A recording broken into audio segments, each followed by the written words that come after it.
Hi guys, welcome back to new video. ಯಾರೆಲ್ಲ second P U C students ಇದ್ದೀರಾ, ನೀವು ಈ ಒಂದು ವಿಡಿಯೋನ ಮಿಸ್ ಮಾಡದೆ ಕೊನೆ ತನಕ ನೋಡ್ತಾ ಹೋಗಿ. ಯಾಕೆ ಅಂತ ಹೇಳಿದ್ರೆ ನಿಮ್ಮ ಎಕ್ಸಾಮ್ಗೆ ಉಳಿದಿರೋದು ಇನ್ನೂ 7 ಡೇಸ್ ಅಷ್ಟೇ. ಸೊ ಈ ಒಂದು 7 ದಿನ ನೀವು ಯಾವ ರೀತಿ ಪ್ರಿಪೇರ್ ಆಗಬೇಕು, ಸೊ ನಿಮ್ಮ ಟೈಮ್ ಟೇಬಲ್ ಯಾವ ರೀತಿ ಇರಬೇಕು, 7 ಡೇಸ್ನ ನೀವು ಯಾವ ರೀತಿ ಎಫೆಕ್ಟಿವ್ ಆಗಿ ಯೂಸ್ ಮಾಡಿಕೊಂಡು ಒಂದೊಳ್ಳೆ ಸ್ಕೋರ್ನ ಮಾಡಬೇಕು ಅಂದ್ಕೊಂಡಿದ್ದೀರಾ. ಸೊ ಈ ಒಂದು ವಿಡಿಯೋನ ಮಿಸ್ ಮಾಡದೆ ಕೊನೆ ತನಕ ನೋಡ್ತಾ ಹೋಗಿ. ನಿಮ್ಮ ಎಕ್ಸಾಮ್ ಮುಗಿಯೋ ತನಕ ಕಂಪ್ಲೀಟಾಗಿ ಗೈಡ್ ಮಾಡ್ತೀನಿ. ನೆಕ್ಸ್ಟು ಎಕ್ಸಾಮ್ ಮುಗಿದ್ಮೇಲೆ KCT ಕೌನ್ಸಿಲಿಂಗ್ ಬಂದಾಗ ಪ್ರತಿಯೊಬ್ಬರೂ ಕೂಡ ನಮ್ಮ ಚಾನಲ್ಲಿ ವೀಡಿಯೋಸ್ನ ನೋಡ್ತಾ ಇರ್ತೀರಾ. ಸೊ ಯಾರೆಲ್ಲ ಈ ವಿಡಿಯೋಗೆ ಲೈಕ್ ಮಾಡಿ ಮತ್ತು ನಿಮ್ಮ ಎಕ್ಸಾಮ್ ಪ್ರಿಪ್ರೇಷನ್ ಯಾವ ರೀತಿ ಇದೆ ಕಮೆಂಟ್ ಬಾಕ್ಸಲ್ಲಿ ತಿಳಿಸಿ. ಸೊ ಬನ್ನಿ ಫ್ರೆಂಡ್ಸ್, ವಿಡಿಯೋನ ಶುರು ಮಾಡೋಣ.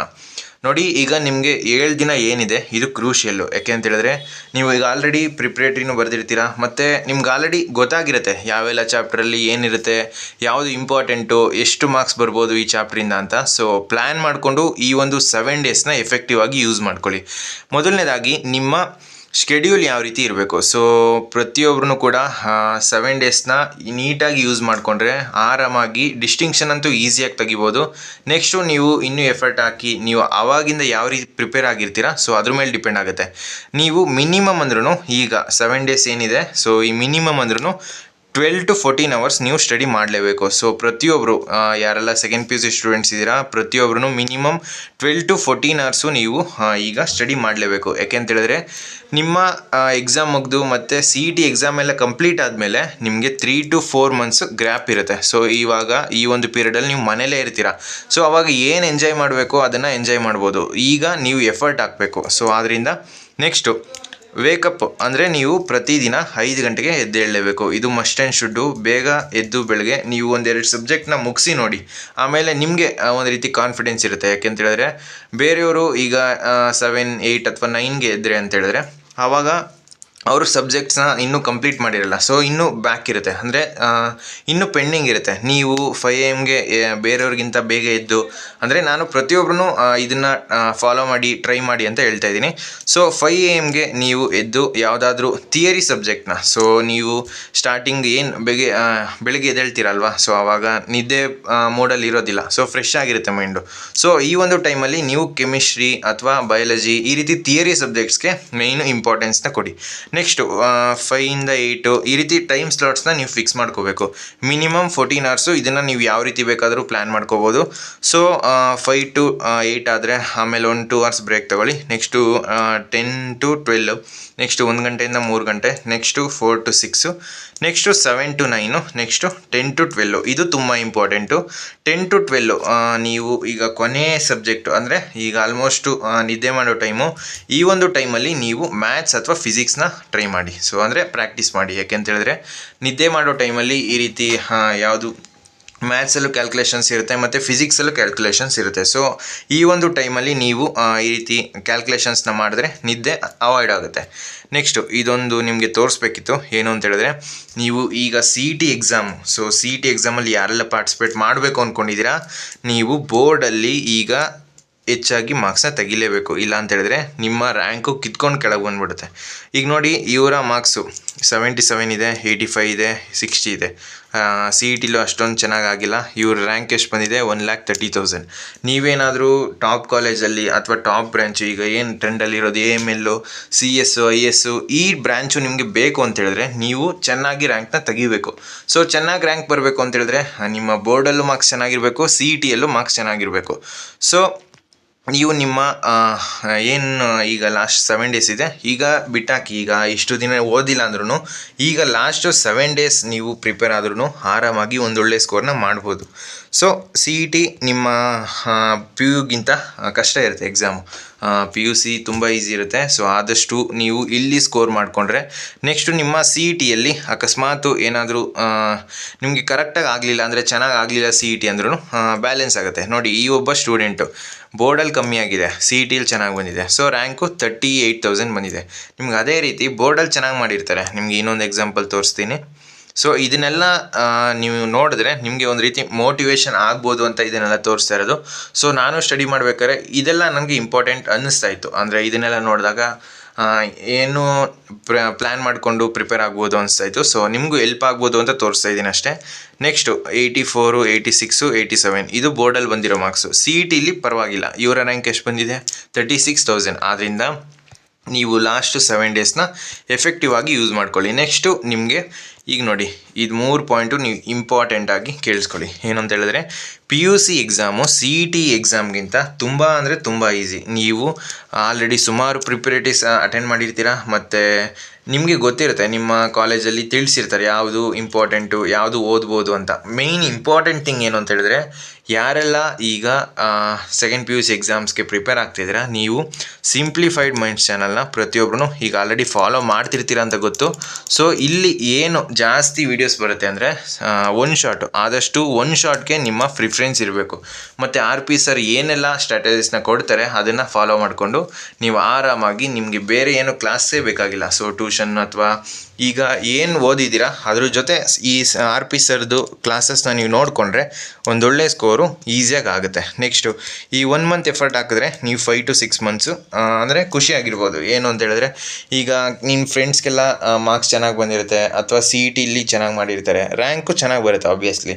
ಬಟ್ ನಿಮ್ಮದು CETಯಲ್ಲಿ ಅಥವಾ ಬೋರ್ಡಲ್ಲಿ ಏನಾದರೂ ಮಾರ್ಕ್ಸು ಚೆನ್ನಾಗಿಲ್ಲ ಅಂತ ಹೇಳಿದ್ರೆ, ನೀವು ಯಾವ ಕಾಲೇಜ್ ಸಿಗುತ್ತೆ, ನಿಮಗೆ ಬೇಕಾಗಿರೋ ಕಾಲೇಜ್ ಸಿಗಲ್ಲ, ಮತ್ತು ಮನೆಯಿಂದನೂ ಪ್ರೆಷರು, ಈ ರೀತಿ ನೀವು ಫೇಸ್ ಮಾಡೋದು ಬದಲು ಈಗಲೇ ಎಫರ್ಟ್ ಹಾಕಿ ಲಾಸ್ಟ್ 1 ಮಂತ್ ಅಷ್ಟೇ ನಿಮಗೀಗ ಈ 1 ಮಂತ್ ಏನು ಎಫರ್ಟ್ ಹಾಕ್ತೀರಾ ಅದು ನಿಮ್ಮ ನೆಕ್ಸ್ಟು 6 ಮಂತ್ಸ್ ಇರ್ಬೋದು, ಅಥವಾ ನಿಮ್ಮ ಫ್ಯೂಚರು ಯಾವ ಕಾಲೇಜಿಗೆ ನೀವು ಜಾಯ್ನ್ ಆಗ್ತೀರಾ. ಈಗ ಆಬ್ವಿಯಸ್ಲಿ ಇಂಜಿನಿಯರಿಂಗ್ ಅಥವಾ ಮೆಡಿಕಲ್ಗೆ ಅಥವಾ BSc ನರ್ಸಿಂಗ್ ಇದೆ, ಅಥವಾ ನಾರ್ಮಲ್ ಡಿಗ್ರಿ, ಇದಕ್ಕೆ ಯಾವುದಕ್ಕಾದ್ರೂ ಜಾಯ್ನ್ ಆಗ್ತೀರಾ.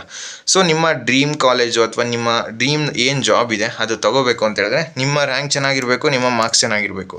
ಸೊ ಆದ್ದರಿಂದ ಈ 1 ಮಂತ್ ಎಫರ್ಟ್ ನೀವು ಕ್ಲಿಯರಾಗಿ ಪ್ಲ್ಯಾನ್ ಮಾಡಿಕೊಂಡು ಮಾಡಿದ್ರಿ ಅಂತ ಹೇಳಿದ್ರೆ ನೆಕ್ಸ್ಟು ಖಂಡಿತ ನಿಮಗೆ ಒಂದೊಳ್ಳೆ ಮಾರ್ಕ್ಸ್ ಬರುತ್ತೆ, ಮತ್ತು ನೆಕ್ಸ್ಟು ನಿಮ್ಮ ಫ್ಯೂಚರ್ ಕೂಡ ಚೆನ್ನಾಗಿರುತ್ತೆ. ನೆಕ್ಸ್ಟು ಈ ಒಂದು ವಿಡಿಯೋ ಆದಮೇಲೆ ಈಗ ಕೆಲವೊಬ್ಬರು ಈ ಒಂದು ವಿಡಿಯೋನ 20th ನೋಡ್ಬೋದು ಅಥವಾ 21st ನೋಡ್ಬೋದು. ಸೊ ನಿಮಗೆ 21st ನೋಡಿದ್ರಿ ಅಂತ ಹೇಳಿದ್ರೆ ಇನ್ನೂ 7 ಡೇಸ್ ನಿಮ್ಮ ಎಕ್ಸಾಮ್ಗೆ ಇರುತ್ತೆ. ಸೊ ಫಸ್ಟ್ ಇರೋದು ಕನ್ನಡ ಅಲ್ವಾ.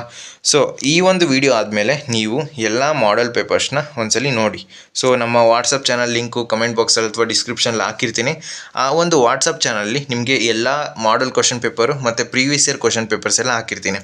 ಸೊ ಮಸ್ಟ್ ಆ್ಯಂಡ್ ಶುಡ್ಡು ಪ್ರತಿಯೊಬ್ಬರೂ ಕೂಡ ಮಾಡೆಲ್ ಕ್ವಶನ್ ಪೇಪರ್ಸ್ನ ನೋಡಲೇಬೇಕು. ಯಾಕೆಂತೇಳಿದ್ರೆ ಆ ಒಂದು ಮಾಡೆಲ್ ಕ್ವಶನ್ ಪೇಪರ್ ಪ್ರಕಾರನೇ ನಿಮ್ಮ ಕ್ವಶನ್ ಪೇಪರ್ ಇರ್ಬೋದು. ಸೊ ಚಾನ್ಸಸ್ ತುಂಬಾ ಇದೆ, ಯಾಕೆಂತೇಳಿದ್ರೆ ಲಾಸ್ಟ್ ಇಯರು ಮತ್ತು ಪ್ರೀವಿಯಸ್ ಇಯರ್ಸ್ ಏನೆಲ್ಲ ಇದೆ. ಸೊ ಮಾಡೆಲ್ ಕ್ವಶನ್ ಪೇಪರ್ ಈಗ ಒಂದು 2-3 ಮಾಡೆಲ್ ಕ್ವಶನ್ ಪೇಪರ್ ಇದ್ದರೆ ಅದರಲ್ಲಿ ಅಟ್ಲೀಸ್ಟ್ ಒಂದು 80% ಆದರೂ ಫಾಲೋ ಆಗುತ್ತೆ. ಸೊ ಹಾಗೆ ಆಗುತ್ತೆ ಅಂತ ಹೇಳೋದಕ್ಕಾಗಲ್ಲ, ಸೊ ಆಗ್ಬೋದು, ಚಾನ್ಸಸ್ ಜಾಸ್ತಿನೇ ಇದೆ.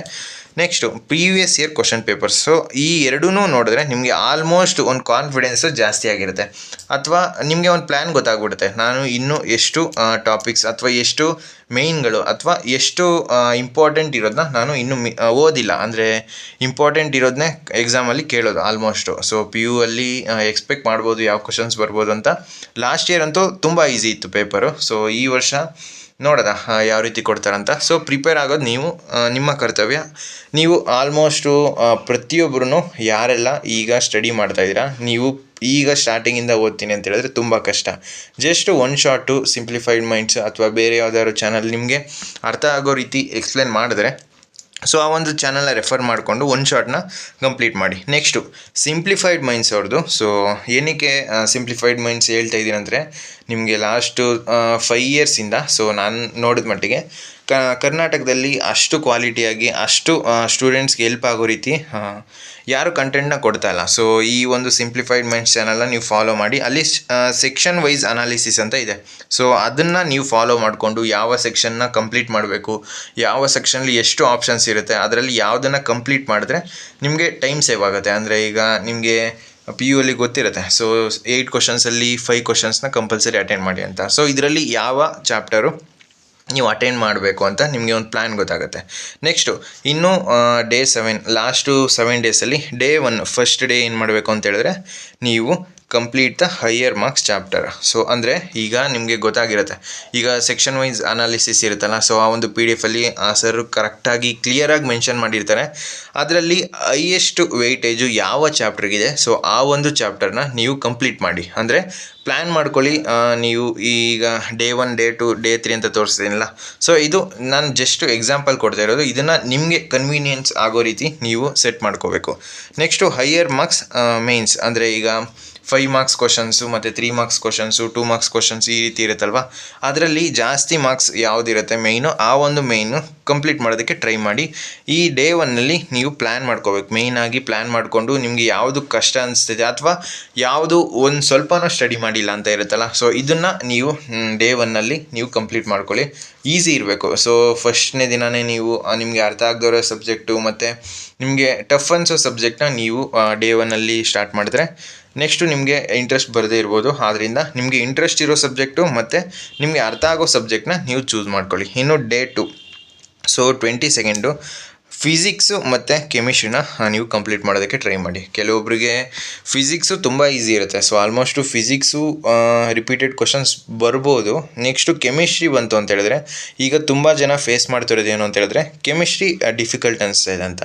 ಸೊ ಕೆಮಿಸ್ಟ್ರಿ ತುಂಬ ವೀಡಿಯೋಸ್ ಸಿಗುತ್ತೆ ನಿಮಗೆ ಯೂಟ್ಯೂಬಲ್ಲಿ. ಅದು ಬಿಟ್ಟರೆ ನಿಮ್ಮ ಕಾಲೇಜ್ ಪ್ರಿಪ್ರೇಟ್ರಲ್ಲಿ ಏನು ಕ್ವಶನ್ಸ್ ಇರುತ್ತೆ ಅದನ್ನು ನೀವು ಕರೆಕ್ಟಾಗಿ ಪ್ರಿಪೇರ್ ಆಗಿ. ಸೊ ಏನು ಮಾಡೋದಕ್ಕಾಗಲ್ಲ, ನೀವು ಸ್ಟಾರ್ಟಿಂಗಿಂದ ಈ ಒಂದು ಕೆಮಿಸ್ಟ್ರಿನ ಇಗ್ನೋರ್ ಮಾಡ್ತಾ ಬಂದಿದ್ದೀರಾ. ಸೊ ನೋಡಿದ್ರೆ ಗೊತ್ತಾಗ್ತಾಯಿದೆ, ಅಂದರೆ ಕಮೆಂಟ್ಸ್ ಎಲ್ಲ ನೋಡ್ತಾ ಇದ್ದೆ.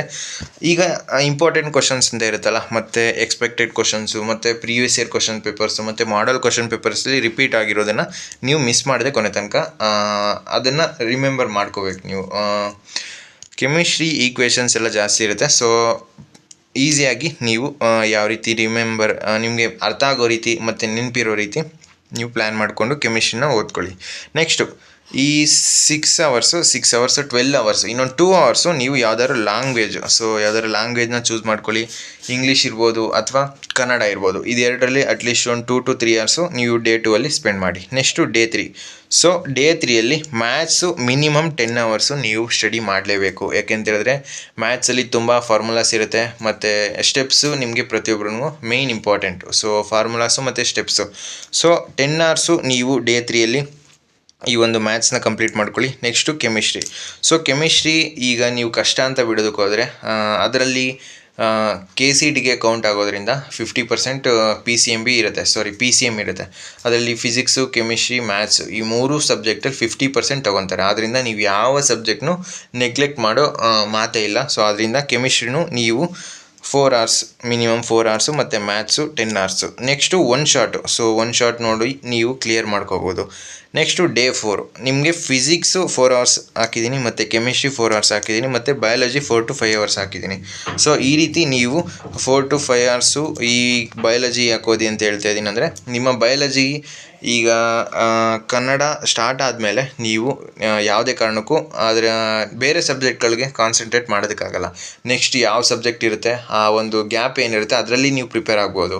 ಸೊ ಅದರಿಂದ ಬಯಾಲಜಿನ ನೀವು ಯಾರೆಲ್ಲ ನೆಗ್ಲೆಕ್ಟ್ ಮಾಡ್ಬೋದು ಅಂತ ಹೇಳಿದ್ರೆ, ಈಗ ಕಂಪ್ಲೀಟಾಗಿ ನೀವು ಇಂಜಿನಿಯರಿಂಗ್ಗೆ ಜಾಯಿನ್ ಆಗ್ತೀನಿ ಅಂತ ಹೇಳಿದ್ರೆ ನೀವು ಪೂರ್ತಿ ನೆಗ್ಲೆಕ್ಟ್ ಮಾಡಿ ಅಂತ ಹೇಳ್ತಲ್ಲ, ಅಟ್ಲೀಸ್ಟು ನೀವು ಇದಕ್ಕೆ ಕೊಡೋ ಟೈಮ್ನ ನಿಮ್ಮ PCMಗೆ ಕೊಟ್ಟರೆ, ಅಂದರೆ ಫಿಸಿಕ್ಸು, ಕೆಮಿಸ್ಟ್ರಿ, ಮ್ಯಾಥ್ಸ್ಗೆ ಕೊಟ್ಟರೆ ನಿಮ್ಮ CET ರ್ಯಾಂಕ್ನ ನೀವು ಇಂಪ್ರೂವ್ ಮಾಡ್ಕೋಬೋದು. ಯಾರಿಗೆ ಹೇಳ್ತಾ ಇದ್ದೀನಿ ಅಂತ ಹೇಳಿದ್ರೆ, ನೀವು ಇಂಜಿನಿಯರಿಂಗ್ಗೆ ಜಾಯ್ನ್ ಆಗಬೇಕು. ನೆಕ್ಸ್ಟು ನಿಮಗೆ ಪರ್ಸೆಂಟೇಜ್ ಬೇಕು, ಅಂದರೆ ಒಂದು ಒಳ್ಳೆ ಪರ್ಸೆಂಟೇಜ್ ಬೇಕು ಅಂತ ಹೇಳಿದ್ರೆ ನೀವು ಆಬ್ವಿಯಸ್ಲಿ ಬಯಾಲಜಿ ಪ್ರತಿಯೊಂದು ಸಬ್ಜೆಕ್ಟಲ್ಲೂ ನೀವು ಜಾಸ್ತಿ ಸ್ಕೋರ್ ಮಾಡಲೇಬೇಕು. ನಿಮಗೆ ನನಗೆ ಪರ್ಸೆಂಟೇಜ್ ಬೇಡ ಮತ್ತು ನನಗೆ ಒಳ್ಳೆ ಕಾಲೇಜ್ ಬೇಕು, CETಯಲ್ಲಿ ಚೆನ್ನಾಗಿ ರ್ಯಾಂಕ್ ಬರಬೇಕು ಅಂತ ಹೇಳಿದ್ರೆ ನೀವು ಬಯಾಲಜಿ ಮತ್ತು ಲ್ಯಾಂಗ್ವೇಜಸ್ನ ಇಗ್ನೋರ್ ಮಾಡಿಕೊಂಡು ಫಿಸಿಕ್ಸು, ಕೆಮಿಸ್ಟ್ರಿ, ಮ್ಯಾಥ್ಸಲ್ಲಿ ಒಳ್ಳೆ ಸ್ಕೋರ್ನ ಮಾಡ್ಬೋದು. Next day 5. So maths, biology ಮತ್ತು ಕೆಮಿಸ್ಟ್ರಿ ಅಂತ ಹಾಕಿದ್ದೀನಿ. ಸೊ ಡೇ 5ಅಲ್ಲಿ ಈ 3 ಸಬ್ಜೆಕ್ಟು ಮ್ಯಾಥ್ಸು, ಬಯಾಲಜಿ ಮತ್ತು ಕೆಮಿಸ್ಟ್ರಿನ ಆಲ್ಮೋಸ್ಟ್ 3 ಡೇಸ್ ಹಾಕಿದ್ದೀನಿ. ಯಾಕೆ ಅಂತ ಹೇಳಿದ್ರೆ ಕೆಮಿಸ್ಟ್ರಿ ನೀವು ಕಷ್ಟ ಅಂತ ಬಿಟ್ಟರೆ ಸೊ ನೆಕ್ಸ್ಟು ಪ್ರಾಬ್ಲಮ್ ಆಗುತ್ತೆ. ಅದರಿಂದ ಈಗ ಕಂಪ್ಲೀಟ್ ಮಾಡ್ಕೊಳ್ಳಿ. ನೆಕ್ಸ್ಟು ಇನ್ನೊಂದು ಇಂಪಾರ್ಟೆಂಟ್ ಥಿಂಗ್ ಏನು ಅಂತ ಹೇಳಿದ್ರೆ, ನಿಮ್ಮ ಎಕ್ಸಾಮ್ ಮಧ್ಯದಲ್ಲಿ ರಜೆ ಇರುತ್ತಲ್ಲ, ಸೊ ಆ ಒಂದು ಎಕ್ಸಾಮ್ ಗ್ಯಾಪಲ್ಲಿ ನೀವು ಏನೆಲ್ಲ ಓದಿರ್ತೀರ ಅದನ್ನು ಜಸ್ಟ್ ರಿವೈಸ್ ಮಾಡ್ಕೋಬೇಕು. ಆ ರೀತಿ ನೀವು ಪ್ರಿಪೇರ್ ಮಾಡ್ಕೊಂಡು ಇಟ್ಕೊಂಡಿರಬೇಕು. ಸೊ ಈಗಲೇ ಆದಷ್ಟು ನೀವು ಕಂಪ್ಲೀಟ್ ಮಾಡ್ತಾ ಬಂದರೆ ನೆಕ್ಸ್ಟು ಆ ಟೈಮಲ್ಲಿ ಜಸ್ಟ್ ರಿವಿಷನ್ ಮಾಡಿದ್ರೆ ಸಾಕಾಗುತ್ತೆ. ಆವಾಗ ಟೈಮು ಸೇವ್ ಆಗುತ್ತೆ ಮತ್ತು ಎಲ್ಲ ಕೂಡ ನೆನಪಿರುತ್ತೆ. ನೆಕ್ಸ್ಟು ಡೇ 5 ಆಯಿತು. ಇನ್ನು ಡೇ 6. ಸೊ ಲಾಸ್ಟ್ 2 ಡೇಸು ನನಗೆ ಗೊತ್ತು ಪ್ರತಿಯೊಬ್ಬರೂ ಕೂಡ ಕನ್ನಡನೇ ನೀವು ಓದೋದು, ಬೇರೆ ಯಾವ ಸಬ್ಜೆಕ್ಟ್ನೂ ಟಚ್ಚು ಮಾಡಲ್ಲ. ಸೊ ನನ್ನ ಸಜೆಷನ್ನು ಅಟ್ಲೀಸ್ಟ್ ಆದರೆ ಇಂಗ್ಲೀಷ್ ಅಥವಾ ಬೇರೆ ಯಾವ್ದಾದ್ರು ಬಯಾಲಜಿ ಇರ್ಬೋದು, ಇದನ್ನು ಅಟ್ಲೀಸ್ಟ್ ಒಂದು 2 ಅವರ್ಸು ಸ್ಟಡಿ ಮಾಡಿ. ಆಮೇಲೆ ಕಂಪ್ಲೀಟಾಗಿ ನೀವು ಕನ್ನಡ, ಸೊ ಡೇ 6 ಮತ್ತು ಡೇ 7 ಕಂಪ್ಲೀಟಾಗಿ ನೀವು ಕನ್ನಡನ ಸ್ಟಡಿ ಮಾಡ್ಬೋದು. ಇಷ್ಟೇ. ನೀವು ಈ 7 ಡೇಸ್ ಯಾವ ರೀತಿ ಎಫೆಕ್ಟಿವ್ ಆಗಿ ಪ್ಲ್ಯಾನ್ ಮಾಡ್ತೀರಾ, ನಿಮ್ಮ ಮಾರ್ಕ್ಸು ಕೂಡ ಅದೇ ರೀತಿ ಚೆನ್ನಾಗಿ ಬರುತ್ತೆ. ನೆಕ್ಸ್ಟು ಲಾಸ್ಟ್ ಡೇ ಕನ್ನಡ ಮತ್ತು 1 to 2 hours ನೀವು ಮಿನಿಮಮ್ಮು ಗ್ರಾಮರ್ಗೆ ಸ್ಪೆಂಡ್ ಮಾಡಲೇಬೇಕು. ಕನ್ನಡ ಗ್ರಾಮರು, ನೆಕ್ಸ್ಟು ಗ್ಯಾಪ್ ಕೊಟ್ಟಾಗ ಇಂಗ್ಲೀಷ್ ಗ್ರಾಮರ್, ಅಂದರೆ ಎಕ್ಸಾಮ್ ಹಿಂದಿನ ದಿನ ಇರುತ್ತಲ್ಲ, ಸೊ ಆವಾಗ English grammar must and should ನೀವು ಪ್ರಿಪೇರ್ ಆಗಲೇಬೇಕು. ಯಾಕೆಂತ ಹೇಳಿದ್ರೆ ಗ್ರಾಮರಲ್ಲಿ ಮಾರ್ಕ್ಸ್ ಹೋದರೂ ಪರ್ಸೆಂಟೇಜ್ ಹೋಗುತ್ತೆ ನಿಮಗೆ. ಒಂದೊಂದು ಮಾರ್ಕ್ಸನ್ನು ಕೂಡ ತುಂಬ ಇಂಪಾರ್ಟೆಂಟು. ಆ್ಯಂಡ್ ದೆನ್ ನಿಮಗೆ ನೆಕ್ಸ್ಟು ವೀಡಿಯೋಸ್ ಮಾಡಿ ತಿಳಿಸ್ಕೊಡ್ತೀನಿ ಯಾವ ರೀತಿ ಎಕ್ಸಾಮ್ ನಿಮ್ಮ ಪ್ರೆಸೆಂಟೇಷನ್ ಇರಬೇಕು. ಅಕಸ್ಮಾತು ಏನೂ ಓದಿಲ್ಲ, ಅಟ್ಲೀಸ್ಟ್ ಪಾಸ್ ಆಗಬೇಕು ಅಂತ ಹೇಳಿದ್ರೆ ಯಾವ ರೀತಿ ಪ್ರಿಪೇರ್ ಆಗಬೇಕು, ಇದ್ರ ಬಗ್ಗೆ ಎಲ್ಲ ಕಂಪ್ಲೀಟಾಗಿ ನೆಕ್ಸ್ಟ್ ವೀಡಿಯೋ ಮಾಡಿ ತಿಳಿಸ್ಕೊಡ್ತೀನಿ. ಆದ್ದರಿಂದ ಯಾರೆಲ್ಲ ನಮ್ಮ ಚಾನಲ್ಗಿನ್ನೂ ಸಬ್ಸ್ಕ್ರೈಬ್ ಆಗಿ. ಈ ಒಂದು ವೀಡಿಯೋ ನಿಮಗೆ ಹೆಲ್ಪ್ ಆಯಿತು ಅಂತ ಅನ್ಕೊತೀನಿ. ಬೇರೆ ಏನಾದರೂ ಡೌಟ್ಸ್ ಇರೋ ಕಮೆಂಟ್ ಬಾಕ್ಸಲ್ಲಿ ತಿಳಿಸಿ. ಸೊ ಫ್ರೆಂಡ್ಸ್, ಈ ವಿಡಿಯೋ ನಿಮಗೆ ಇಷ್ಟವಾಗಿತ್ತು ಅಂದರೆ ಲೈಕ್ ಮಾಡಿ, ಕಮೆಂಟ್ ಮಾಡಿ, ಮತ್ತು ನಿಮ್ಮ ಫ್ರೆಂಡ್ಸ್ಗೆಲ್ಲ ವೀಡಿಯೋನ ಶೇರ್ ಮಾಡಿ. ನೆಕ್ಸ್ಟು ಯಾವುದ್ರ ಬಗ್ಗೆ ನಿಮಗೆ ವೀಡಿಯೋ ಬೇಕು, ಏನು ಎಕ್ಸ್ಪೆಕ್ಟ್ ಮಾಡ್ತೀರಾ ಅನ್ನೋದನ್ನ ಕಮೆಂಟ್ ಬಾಕ್ಸಲ್ಲಿ ತಿಳಿಸಿ. ಸೊ ಏನು ವರಿಯೋಗೋ ಅವಶ್ಯಕತೆ ಇಲ್ಲ. ನಿಮ್ಮ 7 ಡೇಸ್ನ ನೀವು ಈಸಿಯಾಗಿ ಪ್ಲ್ಯಾನ್ ಮಾಡಿಕೊಂಡು ಒಂದು ಒಳ್ಳೆಯ ಮಾರ್ಕ್ಸ್ನ ಸ್ಕೋರ್ ಮಾಡ್ಬೋದು. ಆಲ್ಮೋಸ್ಟು ರಿಪೀಟ್ ಆಗೋ ಚಾನ್ಸಸ್ ಜಾಸ್ತಿ ಇರುತ್ತೆ. ಅಂದರೆ ರಿಪೀಟೆಡ್ ಕ್ವಶನ್ಸ್ ಅಂತೂ ಇದ್ದೇ ಇರುತ್ತೆ. ಪಾಸ್ ಆಗೋದಕ್ಕೆ ಏನೂ ಮೋಸ ಇಲ್ಲ. ನೀವು ಸ್ಕೋರ್ ಮಾಡಬೇಕು ಅಂತ ಹೇಳಿದ್ರೆ ಪ್ಲ್ಯಾನ್ ಮಾಡಿಕೊಂಡು ಈಸಿಯಾಗಿ ನೀವು ಪ್ರಿಪೇರ್ ಆಗ್ಬೋದು. ಸೊ ನೆಕ್ಸ್ಟ್ ವೀಡಿಯೋದಲ್ಲಿ ಸಿಗ್ತೀನಿ. ಬಾಯ್.